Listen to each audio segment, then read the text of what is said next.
Hello everyone. So today in this video lecture I will be discussing the break-even analysis, and we will see how this break-even analysis is useful for organizations in determining its output and pricing strategies. So let us see what do we mean by break-even analysis and why do we need it. So the break-even analysis, if we go by the definition, break-even analysis is a method that is used by most of the organizations to determine the relationship between cost, revenue, and their profits at different levels of output. What it means that whenever we are generating some output, out of this output we are generating some profit. So keeping in view the profit margin, we have to decide upon how much revenue must be collected by selling this item in an open market. So a relationship which basically takes into account all these things, that is nothing but that is what we call as break-even analysis.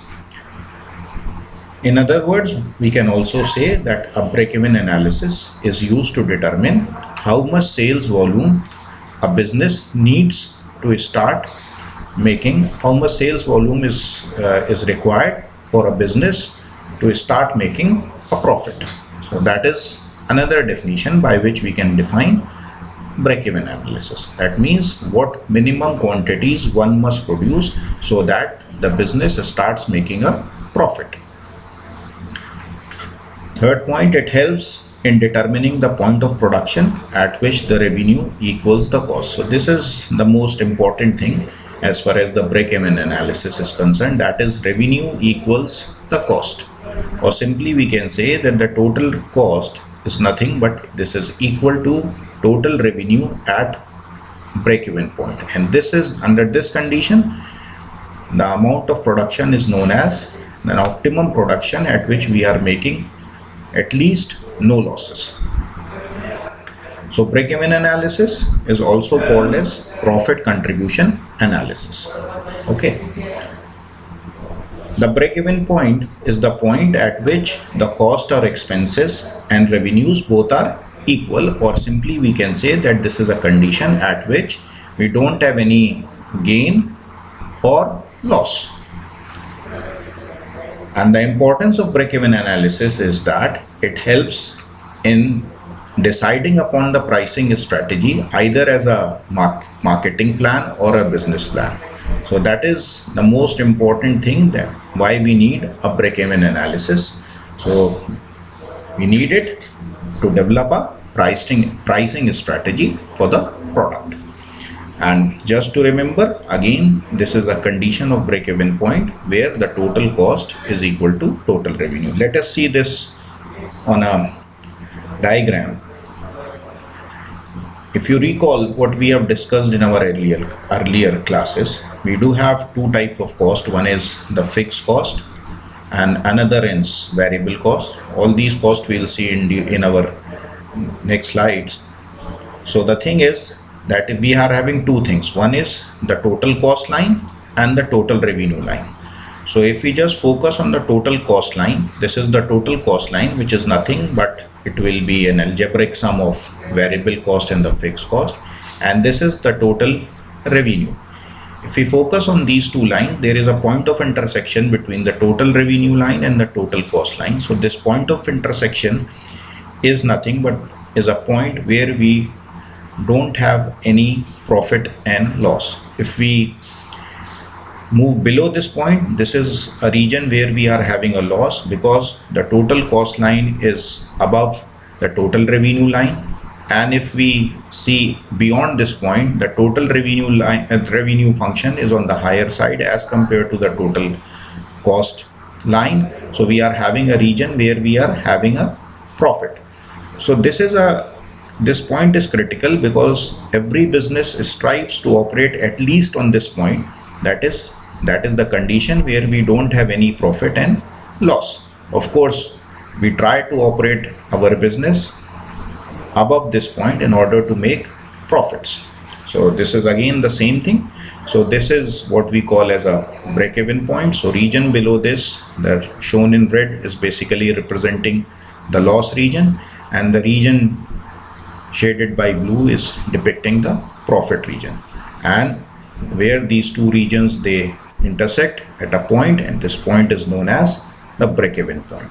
So break-even point, it can either be expressed in terms of the sales.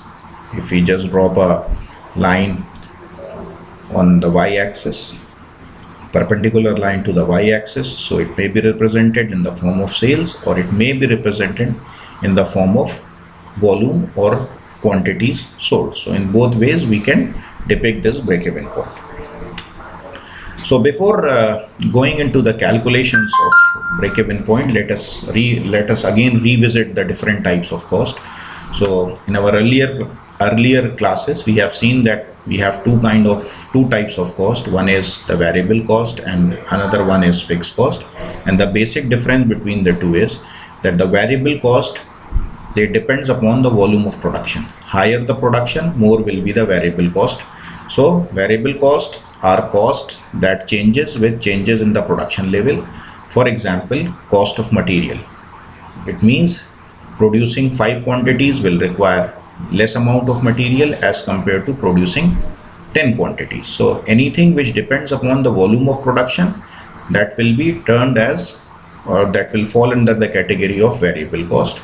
And those costs which remain fixed regardless of output or sales, that types of cost will be termed as fixed cost. Say for example, if we have set up a plant, so whether we are making 10 units or 20 units, the infrastructure that we have already built, that falls under the category of fixed cost. It is irrespective whether we are operating our plant at 50% capacity or at 90% capacity. Whatever incurred in building up that plant, that will be covered under fixed cost.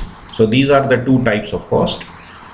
Then unit price is the amount of money that is being charged by the customer when each unit or a product is being sold in an open market. So that is the price at which we are purchasing a product, any product from the open market.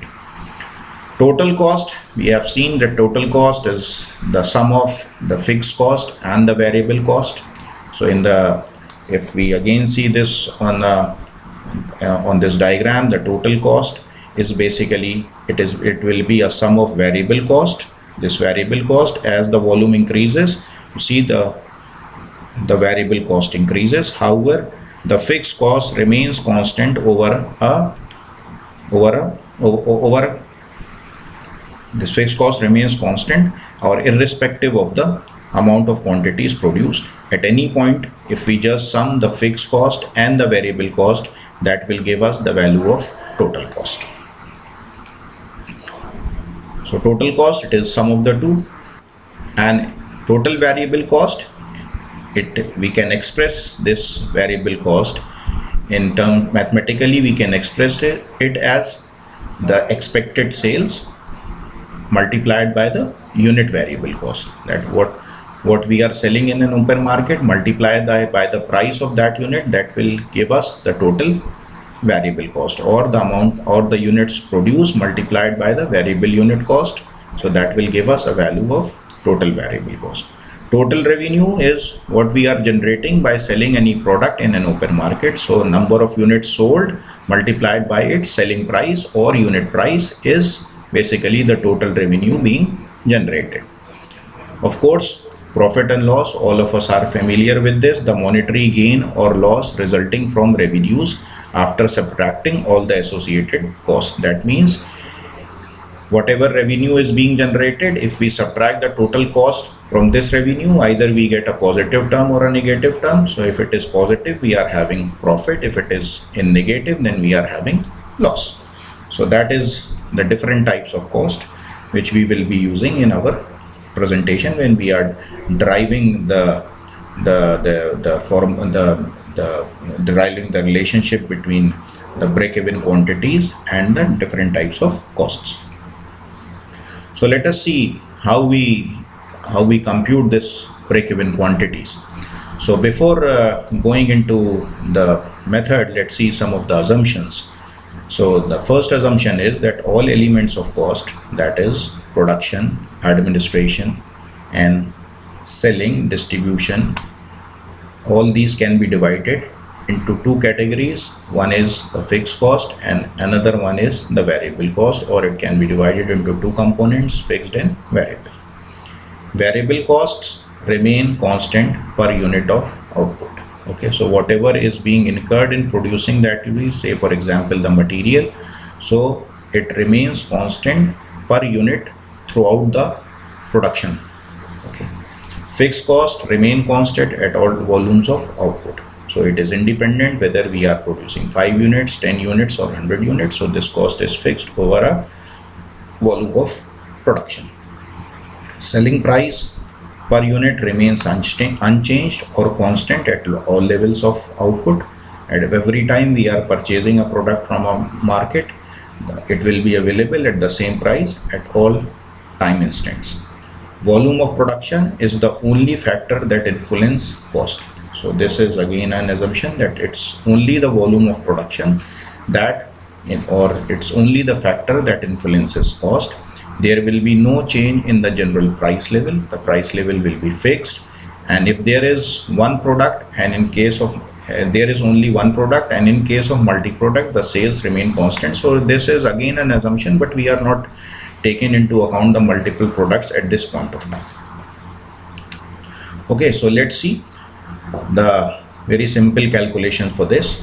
If P is the sale price per unit, V is the variable cost per unit, so this is the nomenclature, and Q is the number of units sold or manufactured, and say FC is the fixed cost.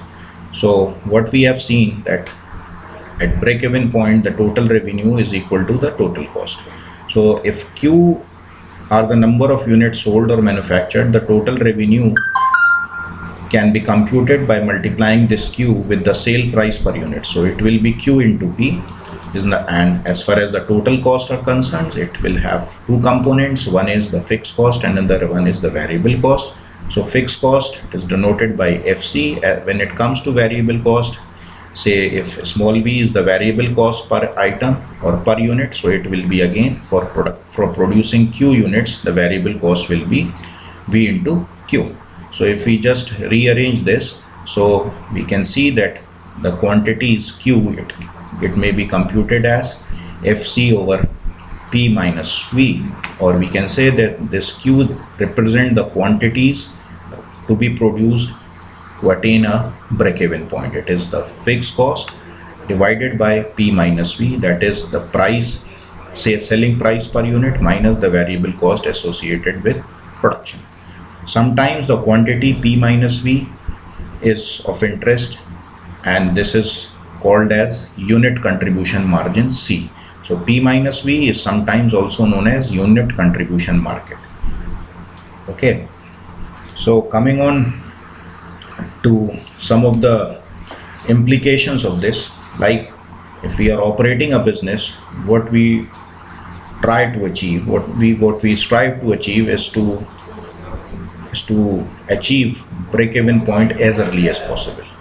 Okay, or we will always try to have lower number of quantities or lower break-even points to be achieved at lower number of quantities, so that greater region will be the region associated with the profit and less area or region associated with the loss. So the thing is how to do that. Now if we see the curves, what we have a fixed cost, we have a variable cost, and if we sum the two, we have the total cost. Fine. Now we have a total revenue, that is the amount of money generated by selling a particular item or product in a market. So the thing is, if we want to switch over from this point to this point, so one thing is that if we want to reduce the break-even point, then we require the slope of this line to be higher, or much steeper slope is required. So if in order to achieve much steeper slope, if we just move this line to this way, you see, instead of earlier we have a break-even point at Q1 quantities, now if we somehow shift this line this way, then the break-even point will change to Q2, and of course Q2 is less than Q1. That means now if we have the total revenue line like this, we will be achieving the break-even point at much lower quantities. So the thing is, a very simple thing is that this we can achieve if we increase the selling price of that particular item. So earlier, if we plot, say for example, this is the total revenue function when we are selling the same unit for ₹2, and if we just increase the selling price by ₹1, this line will shift like this, and now in this case we will be having a break-even point at Q2 quantities instead of Q1.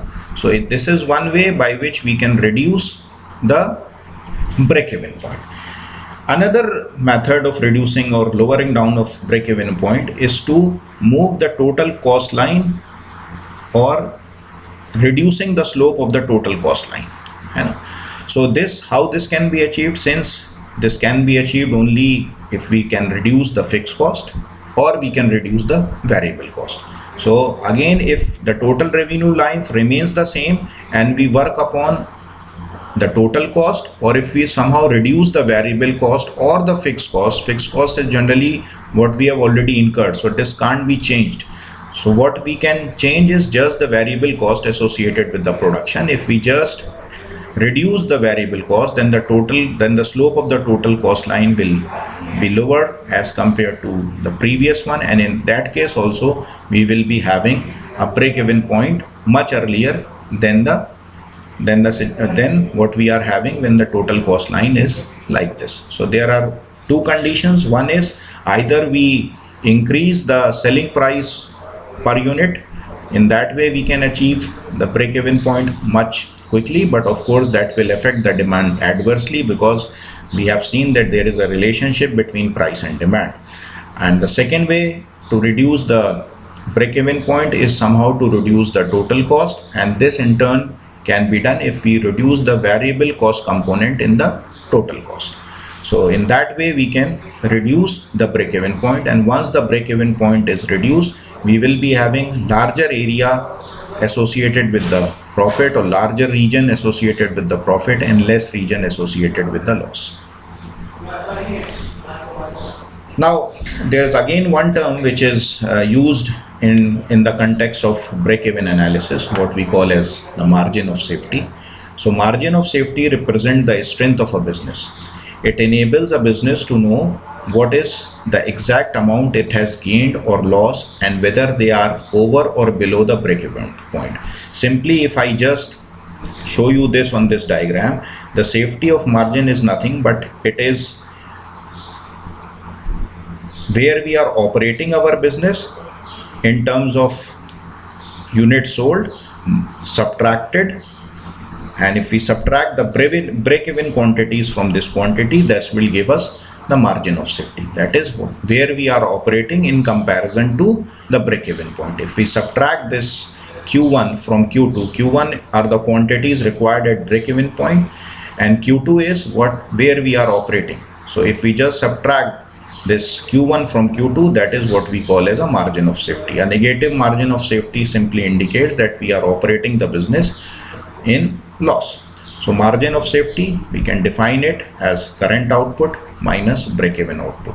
So this is in terms of the output, although we can define it in terms of sales also. It is the actual sales minus, if we just project these lines on the y-axis, so margin of safety we can define as actual sales minus the break-even sales. In terms of percentage, we can define the margin of safety as current output minus break-even output divided by current output multiplied by 100. So in this way we can just define, in terms of percentage, we can define the margin of safety. So let us see a problem, a very simple problem. So the problem is like this. A product currently sells for $12 per unit. The variable costs are given as $4 per unit, and 10,000 units are sold annually, and a profit of $30,000 is realized per year. So this is the data given. So what data is given? The selling price is given as $12 per unit. The variable cost is given as $4, So variable cost is given as $4. Unit sold 10,000 per year. Unit sold 10,000 per year. So this is also given. So unit sold 10,000 per year. And the profit margin is given as 30,000. So our profit margin is given as 30,000. So whatever information is given is listed here. Again, a new design will increase the variable cost by 20% and fixed cost by 10%, but the sales will increase to 12,000 units per year.